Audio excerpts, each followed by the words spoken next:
दोस्तों, तारीख थी 14 अगस्त 1947। आज से तकरीबन 73 साल पहले चारों तरफ गहमा गहमी का माहौल था।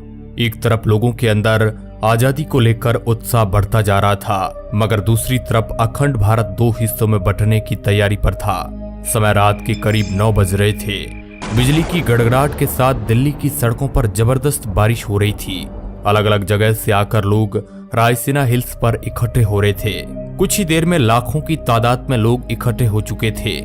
रात के करीब 10 बजे जवाहरलाल नेहरू, सरदार वल्लभ भाई पटेल और राजेंद्र प्रसाद और माउंटबेटन वॉइसराय हाउस पहुंचे।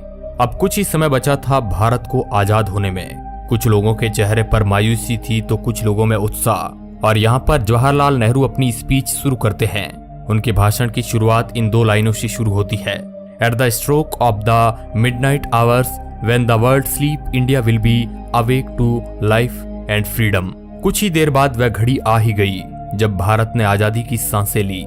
रात 12 बजे शंखनाद से हमारे देश की आजादी का आरंभ हुआ था, जिस समय ग्राउंड पर खड़े लोग महात्मा गांधी के नाम के नारे लगाए जा रहे थे। और जो लोग अपने घरों में ये भाषण और सब कुछ रेडियो पर सुन रहे थे, उनकी भी खुशी का कोई ठिकाना नहीं था, क्योंकि उस समय भारत एक आजाद परिंदा हो गया था, जिसका हमने करीब 200 सालों से इंतजार किया था। 14 अगस्त सन 1947 में रात भर बारिश के बाद सुबह आसमान बिल्कुल साफ था। जब सुबह 8:30 बजे पंडित नेहरू और उनके कैबिनेट ने शपथ ली, और जिसके बाद ब्रिटिशर्स का झंडा हटाकर आजाद हिंद का झंडा लहराया गया, जिसे देख सभी की छाती चौड़ी हो गई थी, क्योंकि अब हमें वो झंडा दिखने लगा था जिसे हम बरसों से देखना चाहते थे।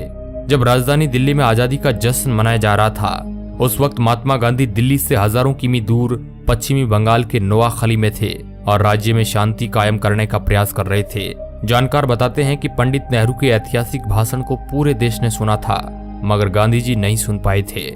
14 अगस्त 1947 की ऐसी रात जब लोग सोए तो गुलाम देश में थे, लेकिन अगली सुबह उनकी आजादी की सुबह थी। लेकिन जितनी खुशी हमें आजाद होने में थी, उतना ही गम अखंड भारत की टूट जाने में था, क्योंकि दोस्तों भारत ने अपना 3,46,737 किलोमीटर का एरिया पाकिस्तान के रूप में खो दिया। करोड़ों की संख्या में लोग भारत से अलग हो गए थे। जो लोग कुछ समय पहले ही भाई की तरह जिंदगी जी रहे थे, वे अब एक दूसरे की जान के दुश्मन बन चुके थे, क्योंकि 14 अगस्त के रात 12 बजे भारत और पाकिस्तान का विभाजन हो गया। भारत 2 हिस्सों में बंट गया, जिसमें एक हिस्सा पाकिस्तान और दूसरा हिस्सा हिंदुस्तान के नाम हो गया था, जिस वजह से कई सारे दंगे हुए। जो लोग खुद को पाकिस्तान में सुरक्षित महसूस समझते थे, वे वहां चले गए, और जो लोग भारत में सुरक्षित महसूस कर रहे थे, वे यहां पर आ गए। कहा जाता है कि करोड़ों लोग पलायन को मजबूर हो गए थे। इन दंगों में हजारों लोग मौत के घाट उतर गए थे। ये उस समय दुनिया का संभवतः सबसे बड़ा विस्थापन था, और ये सारा खेल अंग्रेजी हुकूमत का ही था, जिसने डिवाइड एंड रूल का खेल पहले से ही खेल रखा था, जहां पर उन्होंने हिंदुस्तान के अंदर हिंदू और मुस्लिम के बीज भर दिए थे। वरना आजादी के पहले तक हम सभी भाइयों की तरह साथ में जी रहे थे। वो तो अंग्रेज ही थे जिन्होंने हमें हमारी जाति के आधार पर हमारा व्यक्तित्व याद दिलाया, जिसके बाद हम आपस में ही लड़ने लगे। और दोस्तों, हिंदुस्तान और पाकिस्तान के विभाजन की सबसे बड़ी वजह ये भी थी कि मोहम्मद अली जिन्ना देश के पहले प्रधानमंत्री बनना चाहते थे, लेकिन पंडित जवाहरलाल नेहरू को प्रधानमंत्री बनाने का वादा महात्मा गांधी पहले ही कर चुके थे, जिस वजह से मोहम्मद अली जिन्ना ने अपना अलग देश मांगा, और इसी वजह से यह सारा फसाद शुरू हुआ, जो 15 अगस्त सन 1947 में खत्म हुआ। दोस्तों, हम आपको बता दें कि भारत को आजाद करने की बात बहुत पहले से ही चल रही थी, और इसी वजह से ब्रिटिशर्स ने माउंटबेटन को भारत का आखिरी वॉइसराय बनाया था, ताकि इसके बाद भारत को आजाद देश घोषित कर दिया जाए।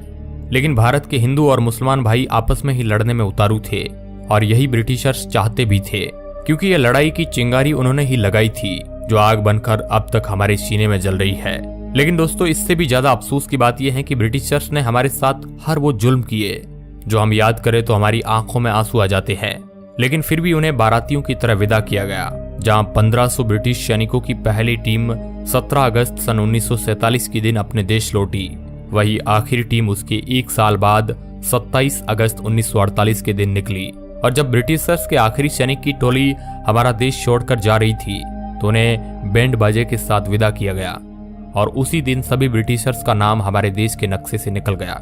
दोस्तों, ये थी हमारी आजादी की पूरी कहानी। लेकिन क्या आप हमें बता सकते हैं कि जिस भारत का ख्याल करके हमारे देश के स्वतंत्रता सेनानियों ने अपनी जान गंवा दी थी और कई लोग अपनी आखिरी सांस तक हमारे देश की सेवा के लिए लड़ते रहे, क्या वो देश हम बना पाए हैं या नहीं? अपना जवाब हमें कमेंट के माध्यम से आप बता सकते हैं। इस वीडियो रिपोर्ट के अंत तक बने रहने के लिए आपका बहुत बहुत धन्यवाद।